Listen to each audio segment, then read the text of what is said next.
Hello hi అండి. ఐసెట్‌కి సంబంధించి top colleges గురించి అయితే ఎక్స్‌ప్లెయిన్ చేయమని అడుగుతున్నారు కదా! ప్రైవేట్ కాలేజెస్ ఎలా ఉంటాయి?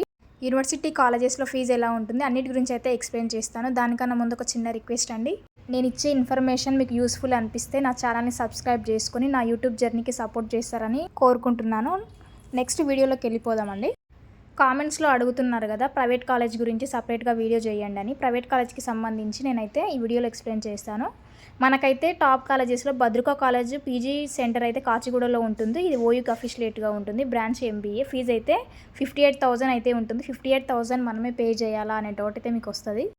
58,000లో మనకు ఫీజు రియంబర్స్మెంట్ అనేది వస్తుంది. అండ్ స్కాలర్షిప్ కూడా వస్తుంది. ఫీజు రియంబర్స్మెంట్ రాని వాళ్ళు ఎవరైతే ఉంటారో వాళ్ళైతే టోటల్ ఫీ అనేది పే చేసుకోవాల్సి ఉంటుంది. ఇందులో సగం ఫీజు మనం పే చేయాల్సి ఉంటుంది. ఎందుకంటే ఇది ప్రైవేట్ కాలేజ్ కాబట్టి సగం ఫీజు మనం పే చేస్తాం, సగం ఫీజు గవర్నమెంట్ అనేది పే చేస్తుంది. ఒకవేళ ఫీజు రియంబర్స్మెంట్ అనేది రాలేదనుకోండి, మనమైతే కోర్స్ ఫీజు ఎంత ఉందో, అంటే ఇప్పుడు అక్కడ 58,000 ఉంది కదా, ఫీజు రియంబర్స్మెంట్ కానీ స్కాలర్షిప్ కానీ రాని వాళ్ళు ఈ మొత్తం ఫీజు అనేది పే చేయాల్సి ఉంటుంది.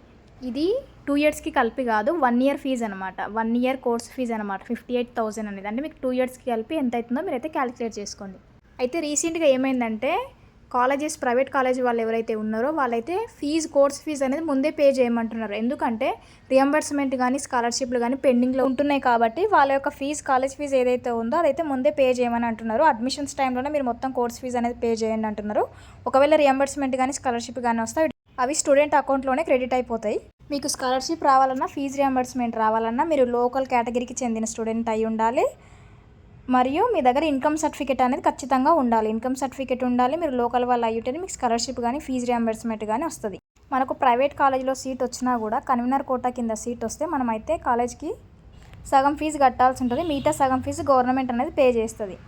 ఫర్ ఎగ్జాంపుల్ ఇప్పుడు పీజీ ఫస్ట్ ఇయర్ ఎంట్రన్స్ రాసి సీట్ వచ్చిన తర్వాత వాళ్ళకి ఇయర్కి 32,000 కోర్స్ ఫీజు ఉందనుకోండి, అందులో 20,000 అనేది గవర్నమెంట్ నుంచి వాళ్ళకి రియంబర్స్మెంట్ అనేది వస్తుంది. మిగిలిన 12,000 ఏదైతే ఉందో స్టూడెంట్ ఎవరైతే ఉన్నారో వాళ్ళు కాలేజ్కి కట్టాల్సి ఉంటుంది. మొత్తం కోర్స్ ఫీజు 32,000 అనుకోండి, ఇయర్కి 20,000 రియంబర్స్మెంట్ వస్తుంది, 12,000 మనం పే చేయాల్సి ఉంటుంది.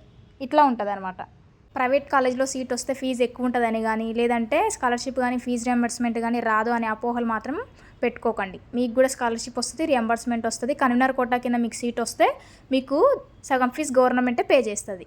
ఇన్కమ్ సర్టిఫికేట్ లేని వాళ్ళు కానీ, లేదంటే లోకల్ స్టేటస్ లేని వాళ్ళు ఎవరైతే ఉంటారో వాళ్ళకి కానీ, పేరెంట్స్ ఎవరైతే ఎంప్లాయర్స్ ఉంటారో వాళ్ళకి మాత్రం స్కాలర్షిప్ కానీ రియంబర్స్మెంట్ కానీ రాదు. వాళ్ళకి నచ్చిన కాలేజ్లో ఫీజు ఎంత ఉందో, కోర్స్ ఫీజు ఎంత ఉందో, మొత్తం ట్యూషన్ ఫీజు అనమాట, ఎంత ఫీజు ఉందో మొత్తం అనేది పే చేయాల్సి ఉంటుంది.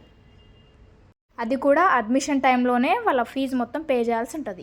మీరు ఐసెట్ ఎంట్రన్స్ రాసి క్వాలిఫై అయ్యి మీకు కన్వీనర్ కోటా కింద సీట్ వస్తే మీరు మొత్తం ఫీజు కట్టాలా కాలేజ్కి, లేదంటే అక్కడ ఉన్నటువంటి కోర్స్ ఫీజులో సగం ఫీజు కట్టాలా అనేది మీకు వచ్చేటువంటి రియంబర్స్మెంట్ మీద డిపెండ్ అయి ఉంటుంది. ఇది ప్రైవేట్ కాలేజ్కి సంబంధించి ఇన్ఫర్మేషన్ అనమాట. ఇక్కడ ఉన్నటువంటి ఫీజులో కొంచెం అటు ఇటు ఉండొచ్చు. సేమ్ యాజ్ ఇట్ ఈస్గా ఇవే ఫీజులు అయితే ఉండవు. కొంచెం ఎక్కువ లేదా కొంచెం తక్కువ అయితే ఉండొచ్చు. 1,000 లేదా 2,000 తగ్గొచ్చు లేదా పెరగొచ్చు, అంతే. నెక్స్ట్ యూనివర్సిటీకి సంబంధించి ఎంబీఏ మరియు ఎంసీఏ కాలేజెస్ అండి ఇవి. ఒకసారి అయితే ఫీజు చూడండి. మీకు యూనివర్సిటీ నేమ్స్ అండ్ ప్లేసెస్, అది దేనికి అఫిలియేటెడ్గా ఉందో అక్కడ ఇచ్చారు. తర్వాత బ్రాంచ్, ఫీజు, ఇది అనమాట. ఫీజు 10,000 ఉంది, కొన్ని దానికి 10,000 ఉంది, కొన్ని దానికి 12,500 కూడా ఉంది. ఇవి యూనివర్సిటీలో మీకు సీట్ వస్తే ఈ విధంగా ఉంటుంది అనమాట. మళ్ళీ ఇందులో మీకు self finance, regular, payment seats అని ఉంటాయి. రెగ్యులర్ సీట్స్ అంటే ఏంటి, పేమెంట్ సీట్స్ అంటే ఏంటి, సెల్ఫ్ ఫైనాన్స్ సీట్స్ అంటే ఏంటో నేను ప్రీవియస్ వీడియోలో క్లియర్గా ఎక్స్ప్లెయిన్ చేశాను. ఇంకా ఎవరైనా చూడకుంటే ఆ వీడియో కూడా చూసేయండి. మీకు యూనివర్సిటీలో కనుక సీట్ వస్తే ఫీజు అనేది తక్కువనే ఉంటుంది. మీకు కూడా దాంతోపాటు స్కాలర్షిప్ రియంబర్స్మెంట్ కూడా వస్తుంది. ఈ ఫీజు అనేది మీరే కాలేజ్కి అనేది పే చేయాల్సి ఉంటుంది. మనకు గవర్నమెంట్ కాలేజ్లో సీట్ వచ్చినా, యూనివర్సిటీ కాలేజ్లో సీట్ వచ్చినా, ఏ కాలేజ్లో సీట్ వచ్చినా మ్యాక్సిమము యూనివర్సిటీ కాలేజెస్లో గవర్నమెంట్ కాలేజ్లో సీట్ వస్తే ఫీజు అనేది కొంచెం తక్కువగా ఉంటుంది. కానీ ప్రైవేట్ కాలేజ్లో లేదంటే సెల్ఫ్ ఫైనాన్స్ లేదా పేమెంట్ కాలేజ్లో సీట్ వస్తే ఫీజు అనేది కొంచెం ఎక్కువగా ఉంటుంది, అంతే. దానికి దీనికి డిఫరెన్స్. సో మనం వెబ్ ఆప్షన్స్ ఇచ్చేటప్పుడు రెగ్యులరా, సెల్ఫ్ ఫైనాన్సా, పేమెంట్ సీటా అని క్లియర్గా చూసుకొని మనం వెబ్ ఆప్షన్స్ అనేది ఇవ్వాలి. ఇవి యూనివర్సిటీ కాలేజెస్ అండి. ఎంబీఏ మరియు ఎంసీఏకి సంబంధించినటువంటి యూనివర్సిటీస్.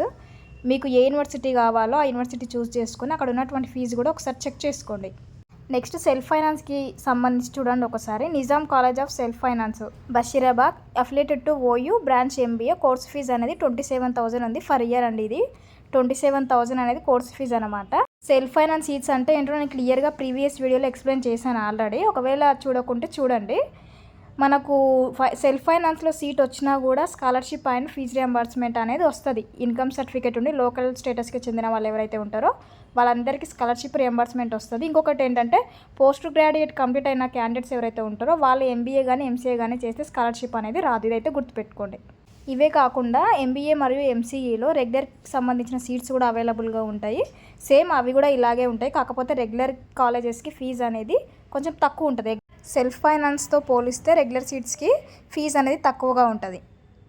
మీకు ఫీజెస్కి సంబంధించి కాలేజెస్కి సంబంధించి ఒక క్లారిటీ రావాలని నేను self finance colleges and university colleges private colleges గురించి ఎక్స్ప్లెయిన్ చేయడం జరిగింది. దీన్ని బట్టి మీకైతే ఒక క్లారిటీ వచ్చి ఉంటుంది. ఏ కాలేజ్లో ఫీజు ఎట్లా ఉంటుంది, రెగ్యులర్ అంటే ఏంటి, పేమెంట్ సీట్స్ అంటే ఏంటి, సెల్ఫ్ ఫైనాన్స్లో సీట్ వస్తే ఎట్లా ఉంటుందో కంప్లీట్గా అయితే మీకైతే ఒక క్లారిటీ వచ్చిందని అనుకుంటున్నాను. ఇంకా ఏమైనా డౌట్స్ ఉంటే నాకైతే కామెంట్ చేయండి, నేనైతే తప్పకుండా రిప్లై ఇస్తాను.